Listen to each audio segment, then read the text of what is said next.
Sean Finnegan, and you are listening to Restitutio, a podcast that seeks to recover authentic Christianity and live it out today.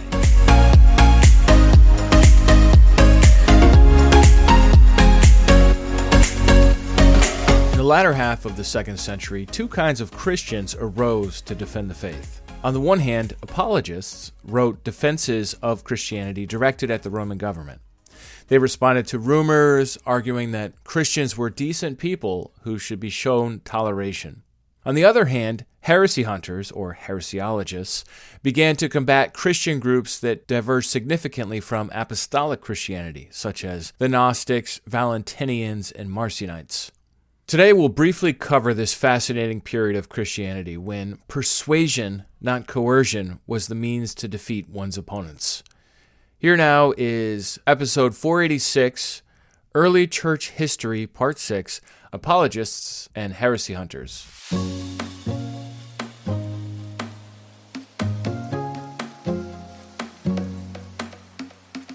Early Church History number 6, Apologists and Heresy Hunters. That sounds interesting. What's an apologist? What's a heresy hunter? You're going to find out. I'm going to spill the beans on apologists right now. Apologists are people who defend the faith. They defend Christianity. An apology is not saying you're sorry in this context. An apology is saying, these are why I believe in Christianity. These are answers to your objections to Christianity. Sorry that it uses the same word, but you have to just adjust your ear to how this is so that you can follow along. The rumors about Christianity were widespread. There were lots of rumors about us, and there were lots of critics of Christianity, including Galen, Lucian of Samosata, Fronto, Celsus, and Porphyry. These apologists responded to criticisms against Christianity. So I've got a list here. I'm just going to cruise through. Quadratus is the first of the apologists, about the year 130. Aristo of Pella, 140. Aristides, 145. Miltiades, 160. Justin Martyr, 165. Athenagoras, 170.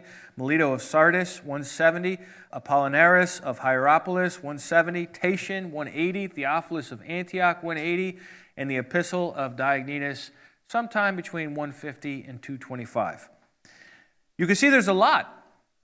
Not all of these people have works that survive to our day, but there's a whole army of apologists. Apologists are defenders. They're fighting with the outside to defend Christianity. We're going to look at Quadratus, Epistle of Diognetus, and Justin Martyr. I know you're thinking, oh, Sean, I wanted to look at all of them. Too bad. We're only going to look at 3.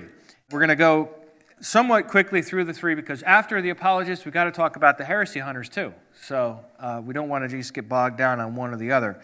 Quadratus is really interesting. He's the earliest of the apologists. He writes a book addressed to the emperor. And this is standard for apologists. They'll write books to the emperor, the Roman emperor. And he writes sometime between 117 and 138. And this is all of what we have of Quadratus, the whole thing, this one paragraph. It's all that survives. And it's in a quotation from someone else, so that's why we have it today. He says, "But the works of our Savior were always present, for they were true. Those who were healed and those who rose from the dead were seen not only when they were healed and when they were raised, but were constantly present.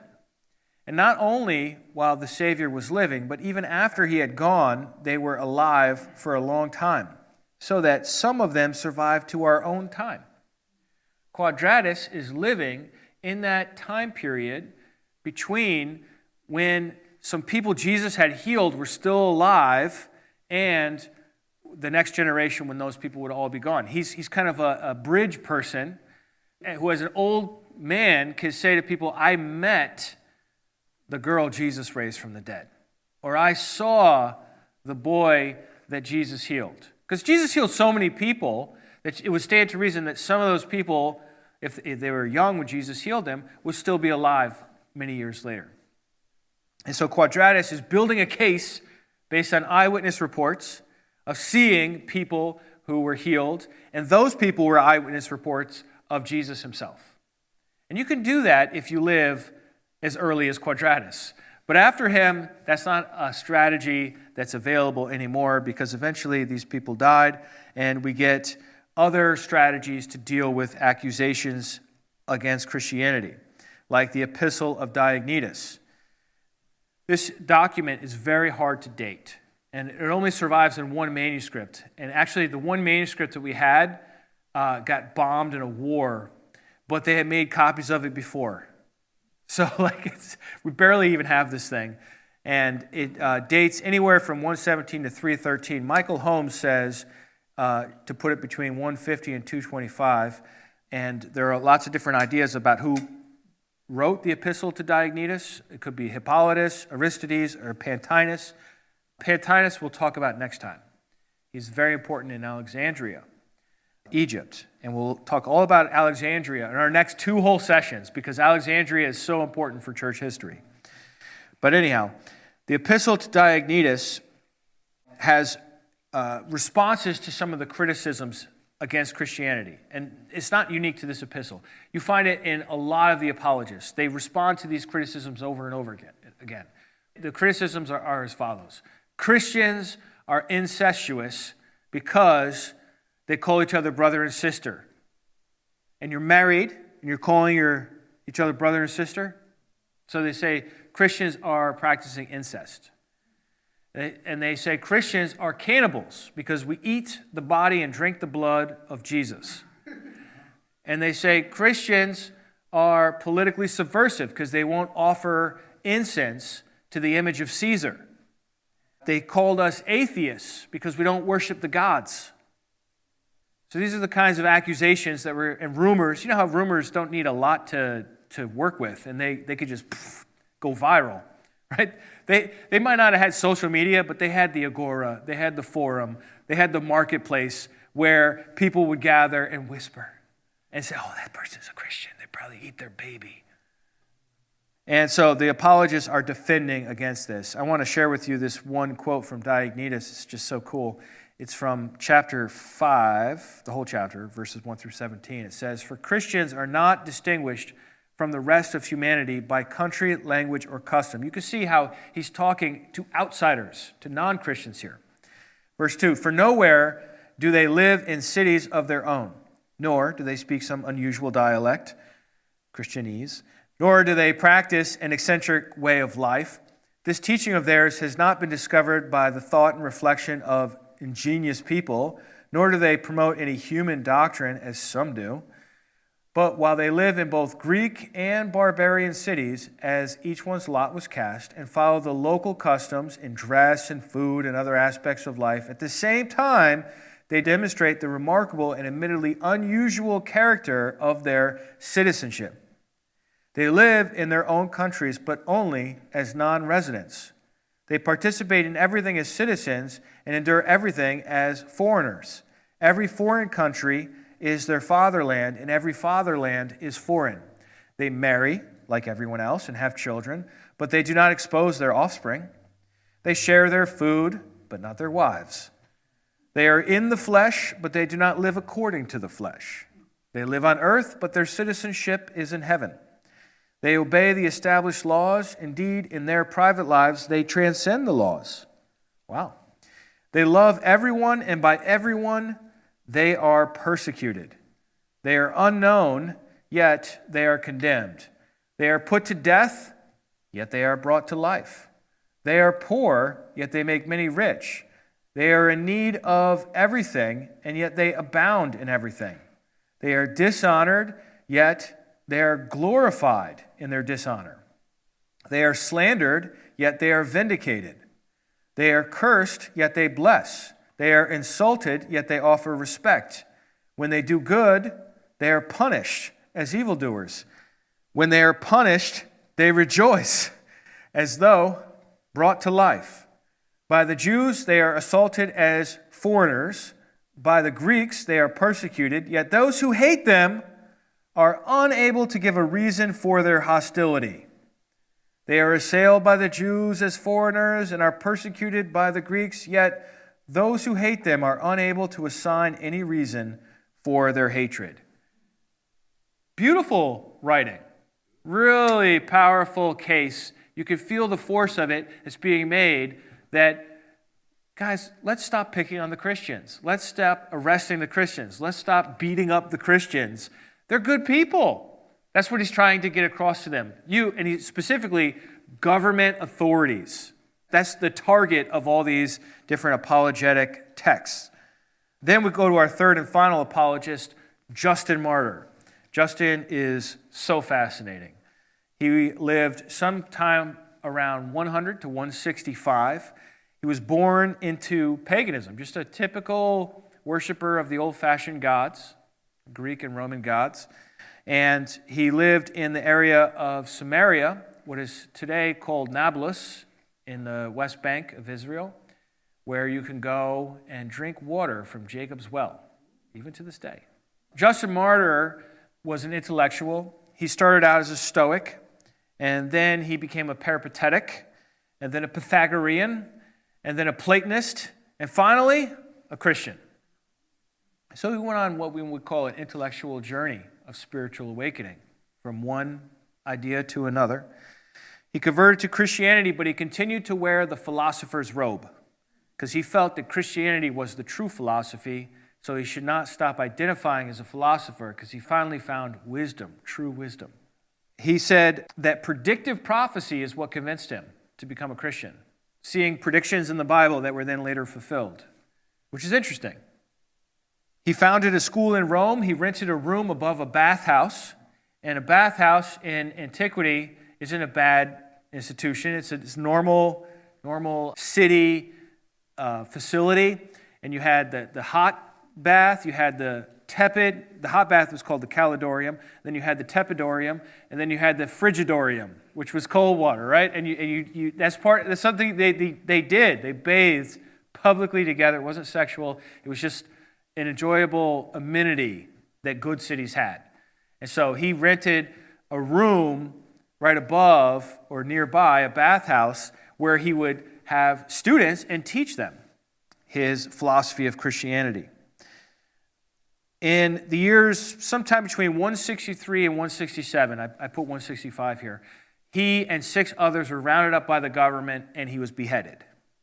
So when you read the words of Justin, and he's saying to the emperor, and he's living in Rome, where the emperor lives, and he's saying to the emperor, Christians are good people, don't kill us. It's not like rhetorical. It's not literature. Like it is literature, and he does use rhetoric. But it's life and death. Like he ends up dying, and that's not his last name, Martyr. It's actually because he became a martyr. He died for his faith. He's known as Justin Martyr as a result to this day. His first apology was addressed to the Emperor Antoninus Pius. We're going to read a little bit of it in a second. One of Justin's concerns, is the accusation that Christianity is new. This is a major problem. To be a new religion is to be a false religion. Even to this day, we feel this way. If somebody said to you, I've got this take on God and spiritual reality, and they tell you this whole story, maybe it sounds like the Gnostics, I don't know, whatever it sounds like. And you say, oh, how'd you learn that? Is there like a sacred book? And you say, yeah, it's right over here. And you look at the sacred book and you see copyright 1973 on it. Is that when this thing started? And it says, yeah, 1973, our founder got this revelation and this is our religion. We struggle to take that seriously, right? Justin Martyr is only living a century after Christ and the apostles. He's dealing with this accusation. They're saying, you guys are a new religion. Can't be true. Everybody knows that. New stuff stinks. Old stuff is great. It's a little different in our culture today, but that was their mindset. And so Justin says, you know what? It's not a new religion. See, my obvious move, and probably your obvious move, would be to say it's the next stage of Judaism, right? Because we have the Old Testament, it starts in the beginning, literally the first line of the book. And then it goes all the way through to the end of that period, and then Jesus comes right in after that, right? Makes sense. That's not the move he made. He said, you know what? No. Truth is all God's.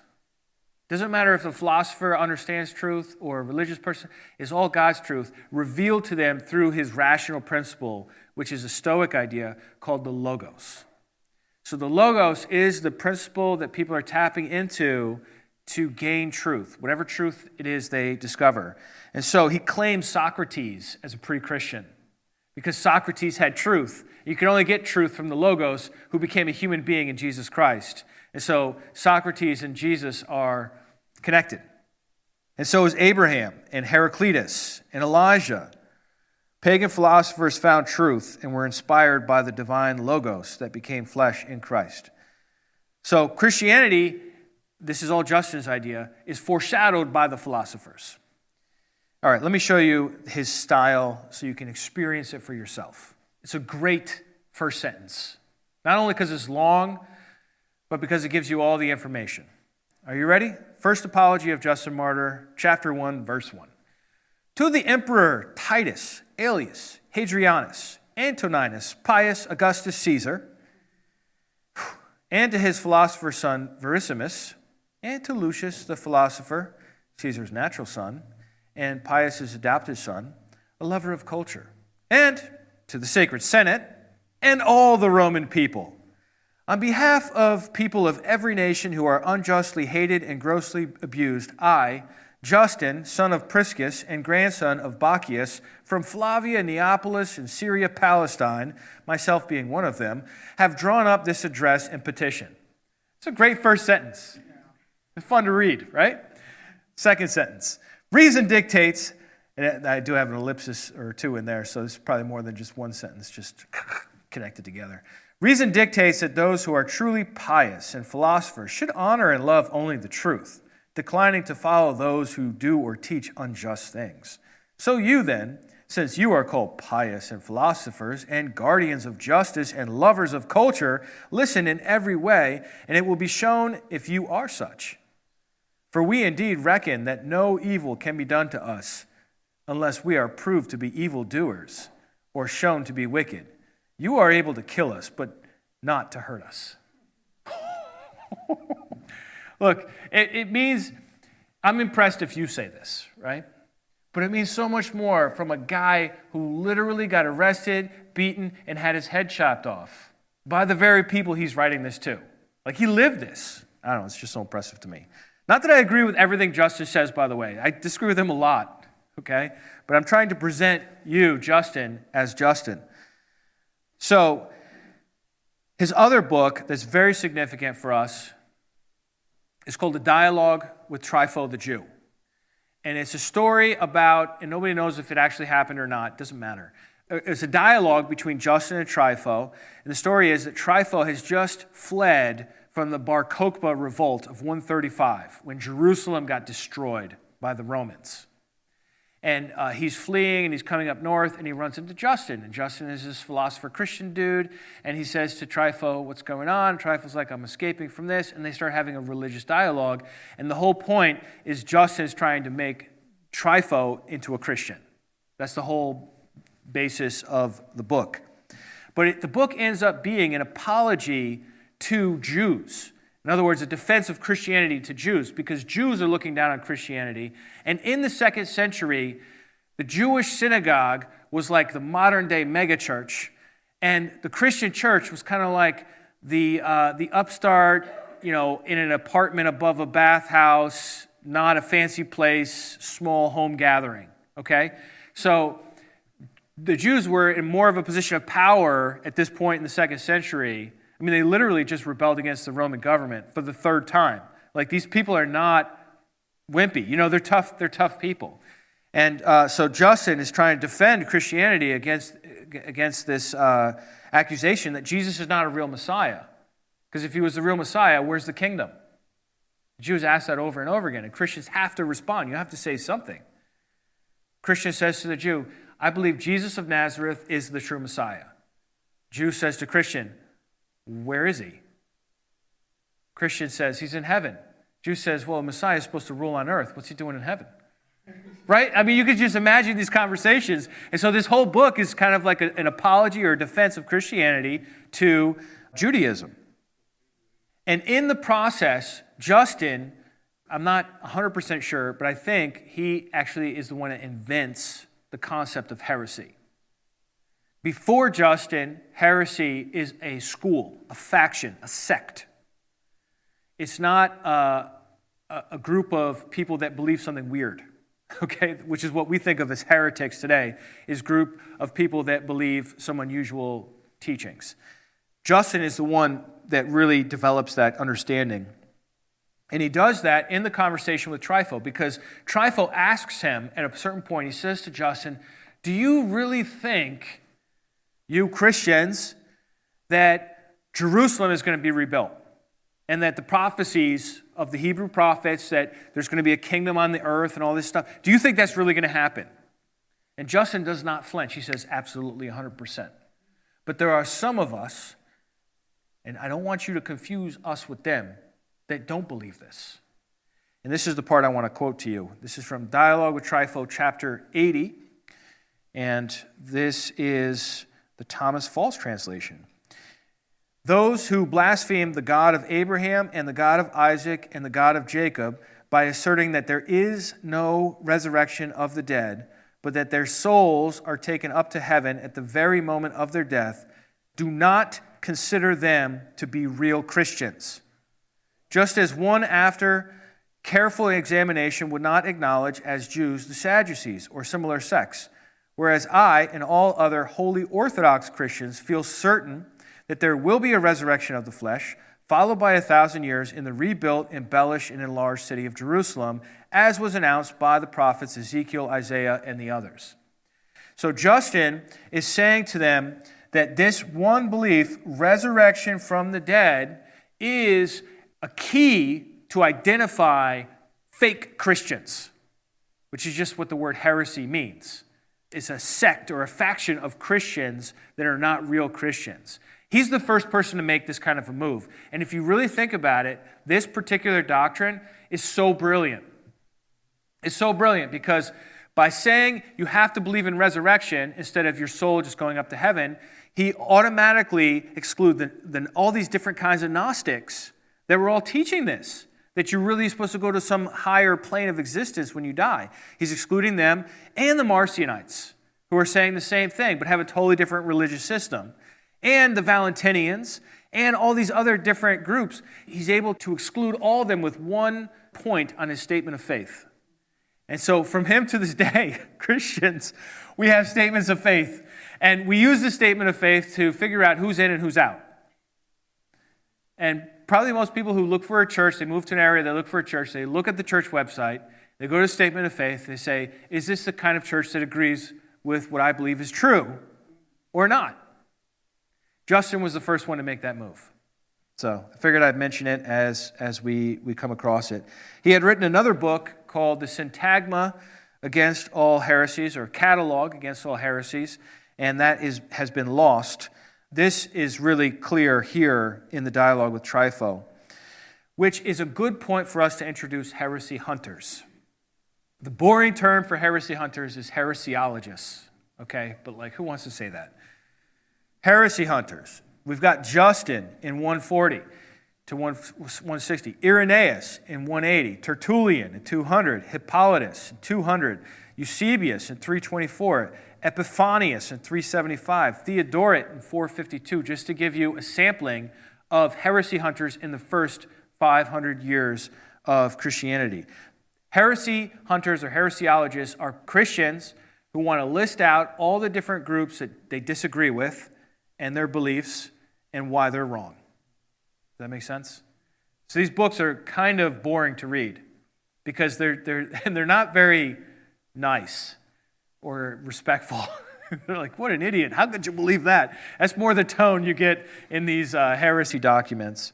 But they're actually super important for church history. They're so important for us because typically the people that get labeled heresies, their books don't survive because the rest of the church says, we're going to burn your books, or we're going to persecute you, or we're going to make your religion illegal once we get the power of the government behind us to do that.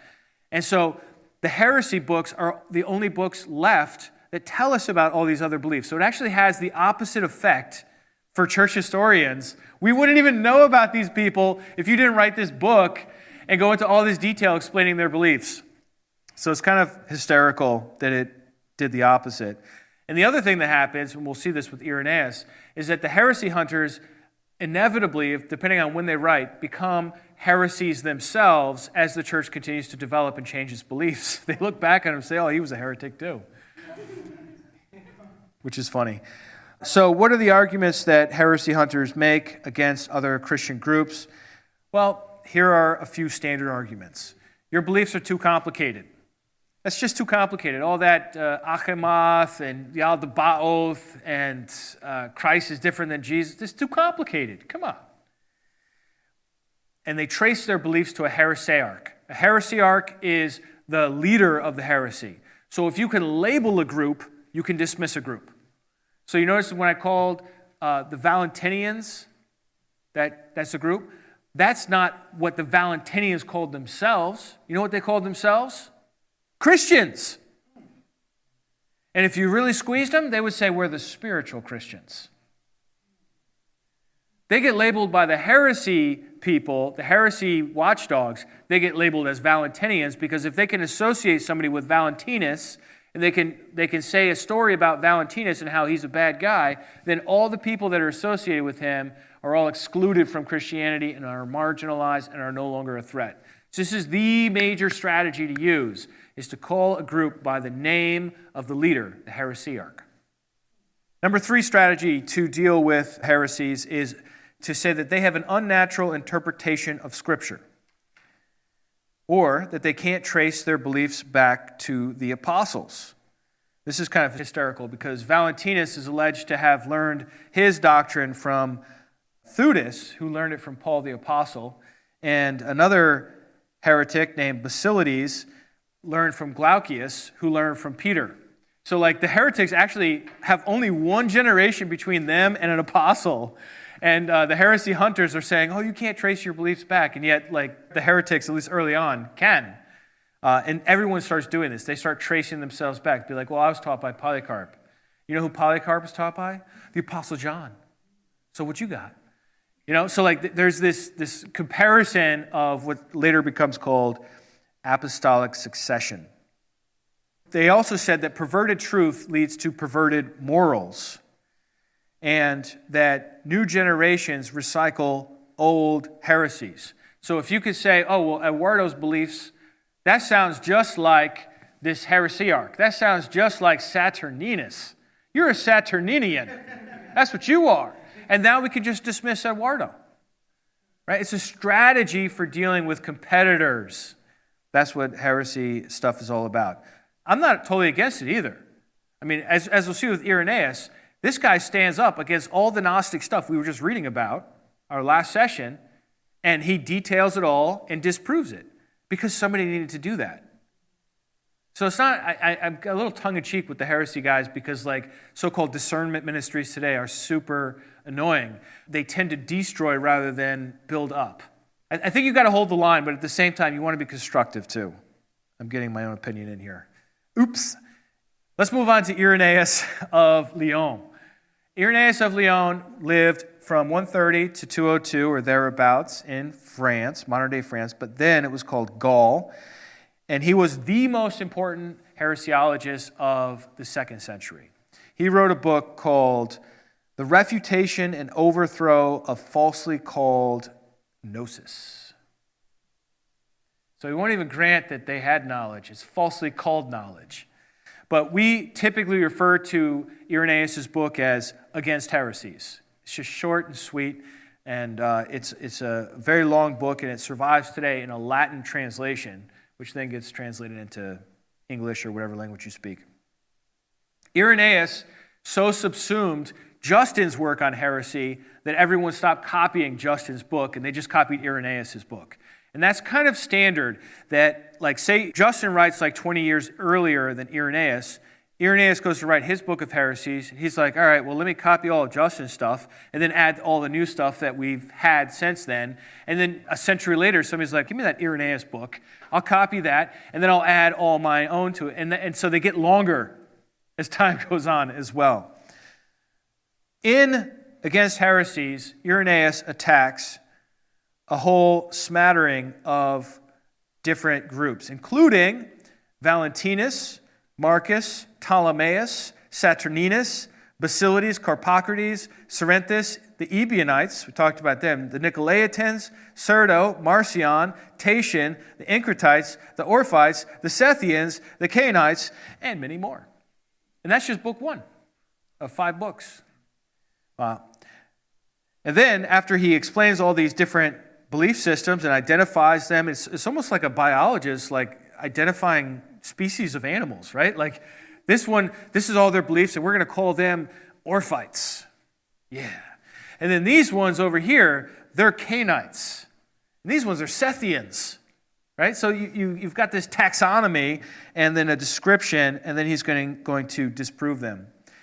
Here is his motivation in his own words for what he thinks he's doing from the preface of Book 1. Irenaeus says, certain people are discarding the truth and introducing deceitful myths, stories, and endless genealogies, which, as the apostle says, and when patristic people say the apostle, they always mean Paul, just so you know, which the apostle says promote speculations rather than the divine training that is in faith. By specious argumentation, craftily patched together, they mislead the minds of the more ignorant and ensnare them by falsifying the Lord's words. Thus, they become wicked interpreters of genuine words. They bring many to ruin by leading them, under the pretense of knowledge, away from him who established and adorned this universe as if they had something more sublime and excellent to manifest than the God who made heaven and all things in heaven. You see how he's arguing against the Gnostics I talked about last time. By cleverness, with words, they persuasively allure the simple folk. This is his concern.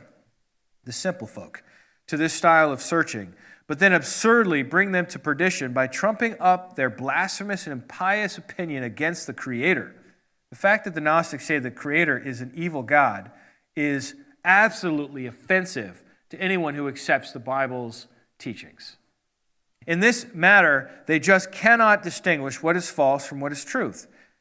We will also offer suggestions to the best of our limited capacity for refuting this doctrine by showing how utterly absurd, inconsistent, and incongruous with the truth their statements are. How about that? Utterly absurd, inconsistent, and incongruous with the truth their statements are.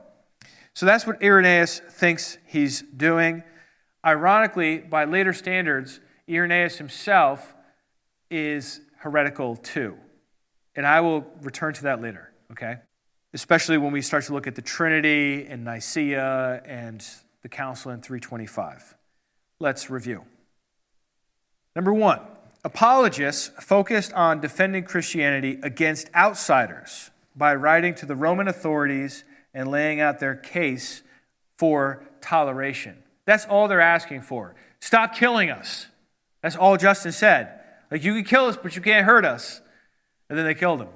But you know what? Christianity didn't die with Justin when he died in 165, because other Christians took up the mantle in Rome, in that very city, and in other cities around the world. And Christianity continued to spread and spread.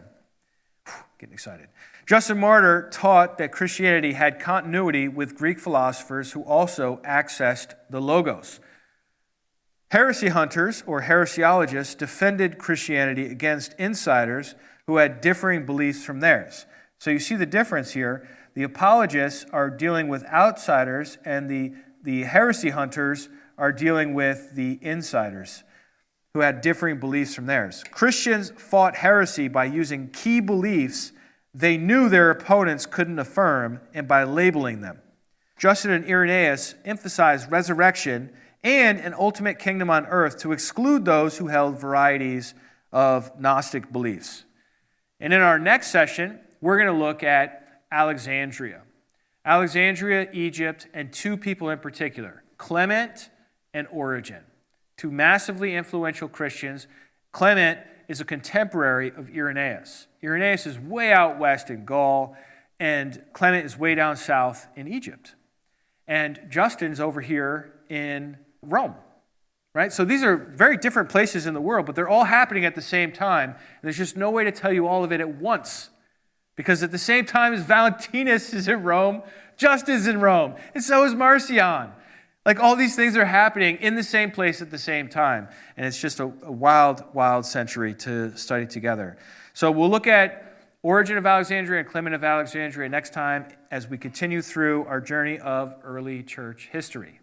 Well, that brings this episode to a close. What did you think? Come on over to restitutio.org and find episode 486 on apologists and heresy hunters and leave your feedback there. We'd love to see what you have to say about that.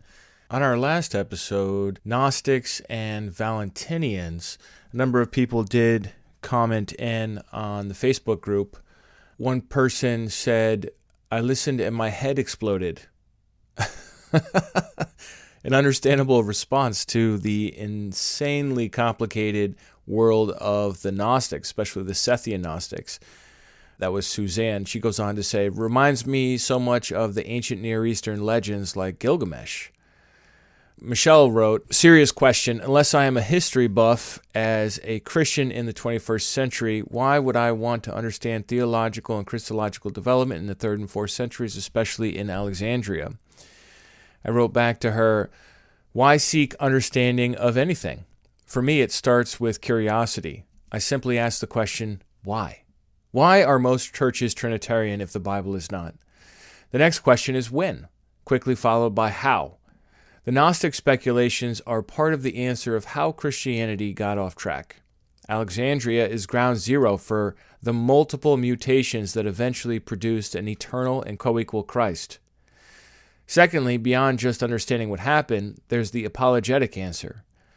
Evangelical Christians and Catholics are convinced that the Trinity was believed and taught from the beginning, although, as a later commenter points out, many Catholics are comfortable admitting that the Trinity was actually a developed idea that occurred over time and not something taught from the beginning. But considering there are a billion Catholics and the Catholic apologists tend to be a little more hardcore, I have found Catholics asserting that from the beginning there was understanding of what the Trinity was. Anyhow, by exposing the truth of what really happened slowly over centuries, we can disprove their claim, which should create a little bit of space for tolerating us, or at least moving forward into a biblical discussion. There are other good reasons that I lay out in episode 1, but these two are at the top of my list.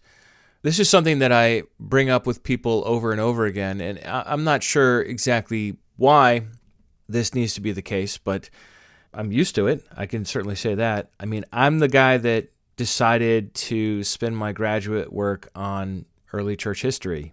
I understand the value of it. It makes sense to me. Part of that value is understanding how Christianity got off track. I really think that being able to tell the story of how we got off track on a particular doctrine paired with a biblical case. Of course, the biblical case is always going to be primary. But look, you can build a biblical case on anything. You can. But history is history. And sure, you can have different takes on it and different interpretations on it, but the primary sources are the primary sources. And most people don't do business with the primary sources. And when you see it and how people wrote, it really does stick out to you that there was no Trinity yet. It just wasn't there. The Gnostics had some interesting ideas, an interesting take on reality, and I think it goes pretty clearly against apostolic Christianity. But what's interesting is that as time goes forward, some of these Gnostic ideas do manage to creep into the church. And we're going to see that in future episodes, especially with Clement of Alexandria. And I don't want to spoil it right now, but between Clement and then Origen, we do have some Gnostic ideas entering the church. And if you don't even want to say the Gnostic ideas, you can at least say the same motivations that drove the Gnostics to come up with the story they came up with motivated Clement and Origen to reconfigure, if we can put it that way, Christology in a way that was more palatable to their world. And why does any of this matter? I don't know. Because it's the truth. Because it's what happened. And I think if people knew the truth of how the Trinity slowly developed over time, they would not say, you have to believe in this in order to be part of our group, or in order to come to our church, or in order to be part of our homeschool co-op, or to go to our college, or to get a PhD at our college, or any of the other 50 million doors that are closed to biblical Unitarians today, because everyone's convinced that this doctrine just fell from the sky in the time of the apostles and has been upheld by the church from the beginning. Not so, my friends, not so. And we're going to tell that story here. Now, I realize history is not for everyone. I'm the first person to understand that. There's lots of people that will not be interested in taking this class. But there are lots of people who are curious. There are lots of people who do want to know what in the world happened. How did the world get to be so Roman Catholic in the Middle Ages and so Eastern Orthodox in that same period? Well, this is the story of how that happened. And I think we can learn lessons from it too. But yeah, I'd be the first one to admit this is not for everyone. That's totally fine. Connect back into this podcast after we get through this class, and we'll be on to something else, just like we did with our scripture and science class. Some people are just like, I don't care about science. It's not an issue in my world. Okay, fine. Well, then just loop back in after we're done with that. And hey, look, we're doing church history now. Or who knows what we'll be doing next. Probably some interviews if I had to guess at this point in the game. But we'll see you when we come back around. Otherwise, we'll see you next week. If you'd like to support this ministry, you can do that at restitutio.org. Thanks so much to those of you who are supporting Restitutio, by the way. This church history class has been rather expensive. I've had to buy a lot of books. Those of you who have supported have covered all the expenses. So I'm so thankful to you for doing that. We'll catch you next week. And remember, the truth has nothing to fear.